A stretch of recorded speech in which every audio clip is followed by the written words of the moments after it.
ನಮಸ್ಕಾರ ಸ್ನೇಹಿತರೆ, ನಮ್ಮ ನಂಬಿಕೆಗೆ ಸ್ವಾಗತ ಸುಸ್ವಾಗತ. ಸ್ನೇಹಿತರೆ, ನವನಿಧಿಗಳ ಒಡೆಯನೇ ಕುಬೇರ. ಕುಬೇರನನ್ನ ಉತ್ತರ ದಿಕ್ಕಿನ ಒಡೆಯನೆಂದು ಕರೆಯಲಾಗುತ್ತೆ. ಕುಬೇರನ ಅನುಗ್ರಹವಿದ್ದರೆ ಬಡವನು ಬಲ್ಲಿದನಾಗಬಲ್ಲ, ಭಿಕ್ಷುಕನು ರಾಜನಾಗಿ ಮೆರೆಯಬಲ್ಲ. ಇದಕ್ಕೆ ನಾನಾ ಉದಾಹರಣೆಗಳು ಕಾಣಸಿಗ್ತವೆ. ಕುಬೇರನ ಸಂಪೂರ್ಣ ವಿವರಣೆಯ ವಿಡಿಯೋ ಮಾಡಿದ್ದೇವೆ, ದಯವಿಟ್ಟು ನೋಡದವರು ವೀಕ್ಷಿಸಿ. ಈ ವಿಡಿಯೋದ ಕೊನೆಯಲ್ಲಿ ಲಿಂಕ್ ಸಿಗುತ್ತೆ. ಸ್ನೇಹಿತರೆ, ಕುಬೇರನ ಜನ್ಮ ವೃತ್ತಾಂತವನ್ನು ನೋಡದೆ ಯಾವುದೇ ಮಾಹಿತಿಗಳು ಅಪೂರ್ಣ.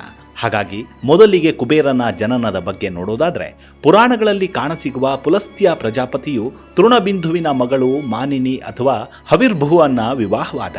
ಅವರಿಗೆ ವಿಶ್ರವಸ್ ಎಂಬ ಮಗ ಜನಿಸಿದ. ವಿಶ್ರವಸ್ ಭಾರದ್ವಾಜನ ಮಗಳು ಇಲಬಿಲ ಅಥವಾ ದೈವ ವರ್ಣಿಣಿಯನ್ನ ವಿವಾಹವಾಗ್ತಾನೆ. ಈ ದಂಪತಿಗಳಿಗೆ ಜನಿಸಿದವನೇ ಕುಬೇರ.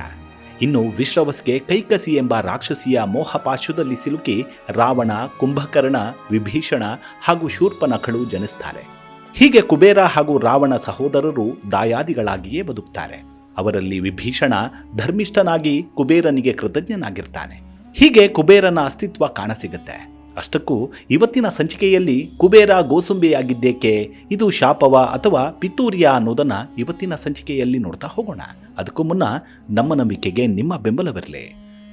ಸ್ನೇಹಿತರೆ, ಕೃತಯುಗದಲ್ಲಿ ಒಮ್ಮೆ ದೇವತೆಗಳು ವರುಣನ ಬಳಿಗೆ ಹೋಗಿ ಕುಬೇರನಿಗಾಗಿ ಮಹಾಯಜ್ಞವನ್ನು ನೆರವೇರಿಸಿದ ತರುವಾಯ, ಭವಿಷ್ಯದಲ್ಲಿ ನೀನು ಸಾಗರದಲ್ಲಿಯೇ ಎಲ್ಲ ನದಿಗಳ ದೇವತೆಯಾಗಿ ವಾಸಿಸಿ, ಸಾಗರ ಮತ್ತು ನದಿಗಳು ನಿಮಗೆ ವಿಧೇಯರಾಗಿರಲಿ, ಚಂದ್ರನ ಮೇಲ್ಮೈ ಏನೇ ವ್ಯತ್ಯಾಸವಾದರೂ ಅದರಿಂದ ನಿಮಗೂ ಪ್ರಭಾವ ಬೀರಲಿ ಎಂದು ಅನುಗ್ರಹಿಸಿದ. ಆ ದಿನದಿಂದ ಕುಬೇರನು ಸಾಗರಗಳು, ನದಿಗಳು, ತೊರೆಗಳು ಇತ್ಯಾದಿಗಳಿಗೆ ಅಧಿಪತಿಯಾದ. ಹಾಗೆ ದೇವತೆಗಳೆಲ್ಲರೂ ಕುಬೇರನಿಗೆ ಅಪಾರ ಸಂಪತ್ತನ್ನ ನೀಡಿದರು ಎಂಬ ಉಲ್ಲೇಖ ಶಲ್ಯ ಪರ್ವ ಅಧ್ಯಾಯ 47ರಲ್ಲಿ ಕಾಣಸಿಗುತ್ತೆ. ತದನಂತರ ಕುಬೇರನು ಬ್ರಹ್ಮನನ್ನ ಮೆಚ್ಚಿಸಲು ಸಮುದ್ರದಲ್ಲಿ ತನ್ನ ಶಿರವನ್ನ ಮುಳುಗಿಸಿ ಶೀರ್ಷಾಸನದಲ್ಲಿ 10,000 ವರ್ಷಗಳ ಕಾಲ ಕಠಿಣ ತಪಸ್ಸನ್ನ ಮಾಡಿದ. ಆದರೂ ಬ್ರಹ್ಮ ಒಲಿಯಲಿಲ್ಲ. ಇದರಿಂದ ನೊಂದ ಕುಬೇರನು ಸುತ್ತಲೂ ಪಂಚಾಗ್ನಿಯನ್ನ ನಿರ್ಮಿಸಿ ಅದರ ಮಧ್ಯದಲ್ಲಿ ಒಂದು ಕಾಲಿನ ಮೇಲೆ ನಿಂತು ಘೋರ ತಪಸ್ಸನ್ನ ಮಾಡಿದ. ಕುಬೇರನ ಅದಮ್ಯ ಭಕ್ತಿಗೆ ಮೆಚ್ಚಿದ ಬ್ರಹ್ಮ ಪ್ರತ್ಯಕ್ಷನಾಗಿ ಏನು ವರ ಬೇಕೆಂದು ಕೇಳಿದ. ಆಗ ಕುಬೇರನು ತನ್ನನ್ನು ಲೋಕ ಪಾಲಕನನ್ನಾಗಿಯೂ ಸಂಪತ್ತಿನ ಅಧಿಪತಿಯನ್ನಾಗಿಯೂ ಮಾಡೆಂದು ವಿನಂತಿಸಿದ. ಅದರಿಂದ ಸಂತುಷ್ಟನಾದ ಬ್ರಹ್ಮ ಕುಬೇರನಿಗೆ ಸಂಪತ್ತುಗಳಾದ ಶಾಂಖನಿಧಿ, ಪದ್ಮನಿಧಿ ಮತ್ತು ಮನೋವೇಗದಲ್ಲಿ ನಿಯಂತ್ರಿಸುವ ಪುಷ್ಪಕ ವಿಮಾನವನ್ನ ವಾಹನವಾಗಿ ನೀಡಿದ. ಅಷ್ಟದಿಕ್ಪಾಲಕರಲ್ಲಿ ಒಬ್ಬರನ್ನಾಗಿಯೂ ನೇಮಿಸಿದ. ಇಂದಿಗೂ ಕುಬೇರನ ನಗರವನ್ನ ಮಹೋದಯ ಎಂದು ಕರೆಯಲಾಗುತ್ತೆ. ಬ್ರಹ್ಮನ ವರದಿಂದ ಕುಬೇರ ಸಂತುಷ್ಟನಾದ. ತನಗೆ ದೊರಕಿದ ಸ್ಥಾನಮಾನಕ್ಕೆ, ಘನತೆಗೆ ಹೆಮ್ಮೆಪಟ್ಟು ತನ್ನ ತಂದೆ ವಿಶ್ರವಸ್ಗೆ ಅರುಹಿದ. ಮಗನ ಅಪಾರ ಸಾಧನೆಯನ್ನ ಕಂಡ ವಿಶ್ರವಸ್ ಕೂಡ ಮಗನನ್ನ ಆಶೀರ್ವದಿಸಿದರು. ಆಗ ತಾನು ವಾಸಿಸಲು ಒಂದು ಯೋಗ್ಯವಾದ ನಗರವೊಂದನ್ನು ನಿರ್ಮಿಸಿಕೊಡೆಂದು ತನ್ನ ತಂದೆಯನ್ನೇ ವಿನಂತಿಸಿದ. ಹಾಗಾಗಿ ದಕ್ಷಿಣ ಸಮುದ್ರದ ಮಧ್ಯದಲ್ಲಿರುವ ತ್ರಿಕೂಟ ಪರ್ವತದ ಮೇಲೆ ಮಾಯಾ ನಿರ್ಮಿಸಿದ ಲಂಕದಲ್ಲಿ ನೆಲೆಸುವಂತೆ ತಂದೆ ಆಶೀರ್ವದಿಸಿದ. ಆ ದಿನದಿಂದ ಕುಬೇರನು ಲಂಕದ ಅಧಿಪತಿಯಾಗಿ ವಿಜೃಂಭಿಸಿದ. ಇನ್ನು ಲಂಕೆಯ ಹಳೆಯ ಪೌರಾಣಿಕ ಹಿನ್ನೆಲೆಯನ್ನ ಗಮನಿಸಿದಾಗ, ಒಂದಾನೊಂದು ಕಾಲದಲ್ಲಿ ಬ್ರಹ್ಮನು ವೇದಗಳನ್ನು ಹೇಳುತ್ತಿದ್ದಾಗ ಅವನಿಗೆ ಹಸಿವಾಗುತ್ತಿತ್ತು. ಆ ಅಕಾಲಿಕ ಘಳಿಗೆಯಲ್ಲಿ ತನಗೆ ಹಸಿವಾಗಬೇಕಿತ್ತ ಎಂದು ಸಿಟ್ಟಾದ್ದರಿಂದ ಅವನ ಕೋಪದ ಮುಖದಿಂದ ಹೇತಿ ಎಂಬ ರಾಕ್ಷಸನ ಜನನವಾಯಿತು. ಹಾಗೆ ಬ್ರಹ್ಮನ ಹಸಿವಿನಿಂದ ಪ್ರಹೇತಿ ಎಂಬ ಯಕ್ಷನು ಹೊರಹೊಮ್ಮಿದ. ರಾಕ್ಷಸನು ಅನೀತಿವಂತನಾಗಿ ಮತ್ತು ಯಕ್ಷನು ನೀತಿವಂತನಾಗಿ ಹೊರಹೊಮ್ಮಿದ. ಹೇತಿಯು ಕಾಲದ ಮಗಳಾದ ಭಯಾಳನ್ನ ವಿವಾಹವಾದ. ಅವರಿಗೆ ವಿದ್ಯುತ್ಕೇಶ ಎಂಬ ಮಗನು ಜನಿಸಿದ. ಆತ ಸಂಧ್ಯಾಳ ಮಗಳಾದ ಸಲಕಂಟಕಳನ್ನ ವಿವಾಹವಾದ. ಅವರಿಬ್ಬರಿಗೂ ಒಂದು ಮಗು ಜನಿಸಿತು. ನಂತರವೇ ಆ ಮಗುವನ್ನ ಮಂದಾರ ಪರ್ವತದ ಕಣಿವೆಯಲ್ಲಿ ಬಿಟ್ಟು ಊರ್ಧ್ವ ಲೋಕಕ್ಕೆ ತೆರಳುತ್ತಾರೆ. ಆ ಘಳಿಗೆಯಲ್ಲಿ ಶಿವ ಮತ್ತು ಪಾರ್ವತಿ ಆ ದಾರಿಯಲ್ಲಿ ಬರುವಾಗ ಆ ಮಗುವನ್ನ ನೋಡ್ತಾರೆ. ಮುದ್ದಾದ ತೇಜಸ್ಸಿನ ಆ ಮಗುವನ್ನ ಕಂಡೊಡನೆ ಶಿವನ ಮನಸ್ಸು ಪ್ರಶಾಂತವಾಗಿ ಸಂಪ್ರೀತಗೊಳ್ಳುತ್ತೆ. ಆ ಮಗುವನ್ನ ಪ್ರೀತಿಯಿಂದಲೇ ಆಶೀರ್ವದಿಸಿದ. ಒಮ್ಮೆಲೆ ಮಗು ಬೆಳೆದು ಯೌವನಾವಸ್ಥೆ ತಲುಪುತ್ತೆ. ಶಿವ ಆ ಬಾಲಕನಿಗೆ ಸುಕೇಶ ಎಂದು ಹೆಸರಿಟ್ಟ. ಆ ಯುವಕ ಮಣಿನಿಯ ಎಂಬ ಗಂಧರ್ವನ ಮಗಳಾದ ದೇವಾವತಿಯನ್ನ ಮದುವೆಯಾದ. ಅವರಿಗೆ ಮಾಲ್ಯವಾನ್, ಸುಮಾಲಿ ಮತ್ತು ಮಾಲಿ ಎಂಬ 3 ಪುತ್ರರು ಜನಿಸ್ತಾರೆ. ಶಿವನ ಆಶೀರ್ವಾದದಿಂದ ಅವರೆಲ್ಲರೂ ಹುಟ್ಟಿದ ತಕ್ಷಣ ಪ್ರೌಢರಾಗುತ್ತಾರೆ. ಕಠಿಣ ತಪಸ್ಸನ್ನ ಮಾಡಿ ಬ್ರಹ್ಮನಿಂದ 3 ಲೋಕಗಳನ್ನ ಗೆಲ್ಲುವ ವರವನ್ನ ಪಡಿತಾರೆ. ನಂತರ ತಮ್ಮ ತಂದೆಯ ಬಳಿಗೆ ಮರಳುತ್ತಾರೆ. ನೀತಿವಂತರಂತೆ ಬದುಕಿ ಎಂದು ತಂದೆ ಆಶೀರ್ವದಿಸ್ತಾರೆ. ಅವರ ಅಹಂಕಾರವು ನೆತ್ತಿಗೆ ಇರುತ್ತೆ. ಹಾಗಾಗಿ 3 ಲೋಕಗಳನ್ನ ಸುತ್ತಿ ಸಕಲ ಜೀವಿಗಳನ್ನ ಕಾಡ್ತಾರೆ. ಮಯಾನು ಅವರಿಗಾಗಿ ತ್ರಿಕೂಟ ಪರ್ವತದ ಮೇಲೆ ಲಂಕಾ ಎಂಬ ನಗರವನ್ನು ನಿರ್ಮಿಸಿದ. ಮಾಲ್ಯವಾನ್, ಸುಮಾಲಿ ಮತ್ತು ಮಾಲಿ ಲಂಕದಲ್ಲಿ ನೆಲೆಸ್ತಾರೆ ಮತ್ತು ಅವರು ಗಂಧರ್ವ ಮಹಿಳೆಯಾದ ನರ್ಮದೆಯ 3 ಪುತ್ರಿಯರಾದ ಸುಂದರಿ, ಕೇತುಮತಿ ಮತ್ತು ವಸುಧಾ ಅವರನ್ನ ವಿವಾಹವಾಗ್ತಾರೆ.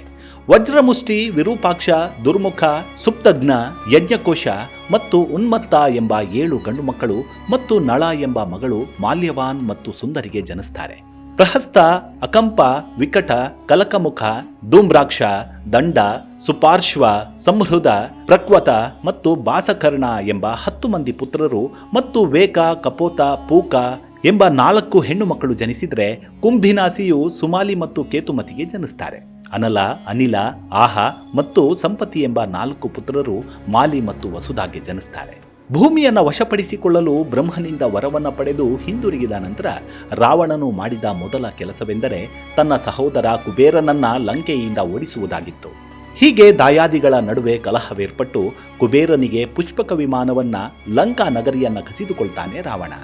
ಹೀಗಾಗಿ ಕುಬೇರ ಯಕ್ಷರು, ಕಿನ್ನರರೊಂದಿಗೆ ಉತ್ತರಕ್ಕೆ ಹೋಗಿ ಗಂಧಮಾದನ ಪರ್ವತದಲ್ಲಿ ನೆಲೆಸಿದ. ಇದು ಮಹಾಭಾರತದ ವನಪರ್ವ ಅಧ್ಯಾಯ 275ರಲ್ಲಿ ಉಲ್ಲೇಖವಾಗಿದೆ. ಅಲ್ಲಿ ಕುಬೇರನ ಸಾಮ್ರಾಜ್ಯವು ಹೇಗಿತ್ತು ಎಂಬುದನ್ನು ಸಭಾ ಪರ್ವದ ಅಧ್ಯಾಯ 10ರಲ್ಲಿ ಉಲ್ಲೇಖಿಸಲಾಗಿದೆ. ಕುಬೇರನ ಸಭಾಭವನವು 100 ಯೋಜನ ಉದ್ದ ಮತ್ತು 100 ಯೋಜನ ಅಗಲವಿತ್ತು.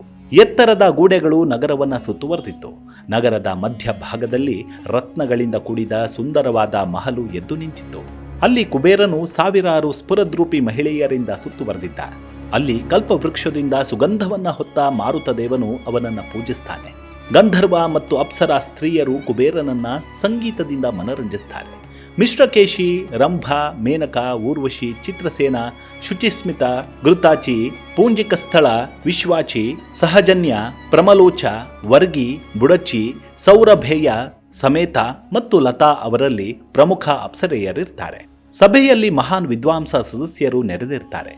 ಕುಬೇರನ ಸ್ನೇಹಿತನಾದ ಶಿವ ಆಗಾಗ್ಗೆ ಅಲ್ಲಿಯೇ ಭೇಟಿಯಾಗ್ತಾನೆ. ವಿಶ್ವವಸು, ಹಾಹ, ಊಹು, ಪರ್ವತ, ತುಂಬೂರು ಮತ್ತು ಶೈಲುಷ ಮುಂತಾದ ಗಂಧರ್ವರು ಮತ್ತು ಋಷಿಗಳು ಕುಬೇರನ ಸಭೆಯಲ್ಲಿ ವಾಸಿಸಿರ್ತಾರೆ.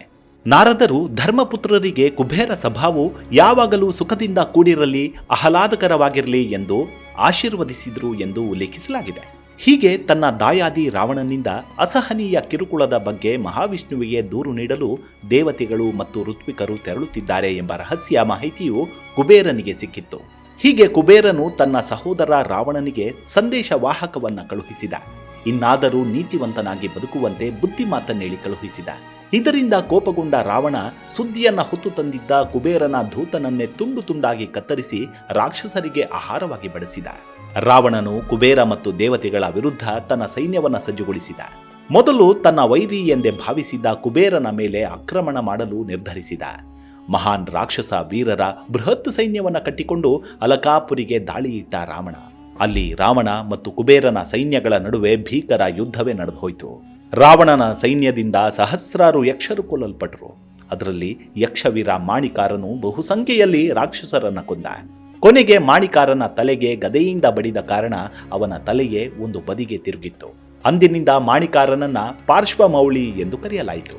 ಯಕ್ಷರು 2 ವಿಮಾನಗಳನ್ನು ತಂದು ಕುಬೇರನನ್ನ ಅರಮನೆಗೆ ಹೊತ್ತೊಯ್ದರು. ರಾವಣನು ಕುಬೇರನ ಅರಮನೆಯನ್ನ ಲೂಟಿ ಮಾಡಿ ಬೆಲೆ ಬಾಳುವ ರತ್ನಗಳು ಮತ್ತಿತರ ಅಪಾರ ಸಂಪತ್ತನ್ನ ಕೊಳ್ಳೆ ಹೊಡೆದು ಲಂಕಕ್ಕೆ ಕೊಂಡೊಯ್ದ. ನಂತರವೇ ಕುಬೇರ ಗೋಸುಂಬೆ ಅವತಾರ ತಾಳಿದ್ದು. ಅದೇ ಯಾಕೆ ಅನ್ನೋದನ್ನ ತಿಳಿಯೋಣ. ರಾಜ ಮರುತನು ಒಮ್ಮೆ ಮಹೇಶ್ವರ ಯಜ್ಞವನ್ನ ಮಾಡಿದ. ಅದಕ್ಕೆ ಇಂದ್ರ, ವರುಣ, ಕುಬೇರ ಮತ್ತು ಕಾಲನನ್ನ ಆಹ್ವಾನಿಸಲಾಯಿತು. ಯಜ್ಞವು ನಡೆಯುತ್ತಿದ್ದಾಗ ರಾವಣನು ತನ್ನ ಸೈನ್ಯದೊಂದಿಗೆ ಆ ದಾರಿಯಲ್ಲಿ ಬಂದ. ಇಂದ್ರ ಹಾಗೂ ಮತ್ತಿತರರ ಭಯದಿಂದ ಓಡಿಹೋಗಿ ವಿವಿಧ ರೂಪಗಳಲ್ಲಿ ವೇಷ ಧರಿಸಿ ತಪ್ಪಿಸಿಕೊಂಡರು. ಅದರಲ್ಲಿ ಕುಬೇರನು ಊಸರವಳ್ಳಿಯ ರೂಪವನ್ನು ಧರಿಸಿದ. ಅಲ್ಲಿಗೆ ಬಂದ ರಾವಣನಿಗೆ ಯಾರು ಕಾಣಿಸದಾದಾಗ ಹೇಡಿಗಳು ರಣಹೇಡಿಗಳೆಂದು ಜರಿಯುತ್ತಾ ಆ ಯಜ್ಞವನ್ನು ನಂದಿಸಿ ವಿಕೃತಿ ಮೆರೆದು ಅಲ್ಲಿಂದ ತೆರಳಿದ. ಬಳಿಕ ದೇವಾನುದೇವತೆಗಳು ತಮ್ಮ ಸ್ವರೂಪಕ್ಕೆ ಬಂದು ಜೀವ ಉಳಿಸಿಕೊಂಡ ಉಮೇದಿಯಲ್ಲಿ ತೆರಳಿದ್ರೆ ಕುಬೇರನು ತನ್ನ ಸ್ವಂತ ರೂಪವನ್ನು ಪಡೆದು ತನ್ನನ್ನು ಕಾಪಾಡಿದ ಊಸರವಳ್ಳಿಗೆ ಒಂದು ವರವನ್ನು ನೀಡಿದ. ಅದೇನೆಂದ್ರೆ ನಿರಂತರವಾಗಿ ನಿನ್ನ ಬಣ್ಣವನ್ನು ಬದಲಾಯಿಸುವ ವರವನ್ನು ನೀಡಿದ. ಇದರಿಂದಾಗಿ ಊಸರವಳ್ಳಿಯ ಕೆನ್ನೆಯಲ್ಲಿ ಚಿನ್ನದಂತೆ ಮಿಂಚುವ ಬಣ್ಣವು ಮತ್ತಷ್ಟು ವರವಾಯಿತು. ಊಸರವಳ್ಳಿಯಿಂದಲೇ ವರ, ಊಸರವಳ್ಳಿಯಿಂದಲೇ ಶಾಪ ಎಂಬ ನಾಣ್ಣುಡಿಯು ಪ್ರಚಲಿತಕ್ಕೆ ಬಂತು. ಹೀಗೆ ಯಾವುದೇ ವಸ್ತುವನ್ನು ಕಂಡರೂ ಊಸರವಳ್ಳಿ ಅಥವಾ ಗೋಸುಂಬೆ ಅದರ ತದ್ರೂಪದಂತೆಯೇ ಬಣ್ಣ ಬದಲಿಸಿಕೊಳ್ಳುವ ವರ ಪಡೆದುಕೊಳ್ತು. ಇಂದಿಗೂ ಮಾಟ ಮಂತ್ರ, ವಶೀಕರಣ, ಹೊಟ್ಟೆಗೆ ಮದ್ದು ಮುಂತಾದ ಅನಾಚಾರ ಪದ್ಧತಿಗಳಿಗೆ ಈ ಗೋಸುಂಬೆಯನ್ನೇ ಬಳಸಿಕೊಳ್ಳೋದು ನಿಜಕ್ಕೂ ವಿಪರ್ಯಾಸ. ಮುಂದಿನ ಸಂಚಿಕೆಯಲ್ಲಿ ಮತ್ತೆ ಸಿಗೋಣ. ಅಲ್ಲಿವರೆಗೂ ನಿಮ್ಮ ಆರೋಗ್ಯದ ಕಡೆ ಗಮನವಿರಲಿ. Take care. ನಮಸ್ಕಾರ.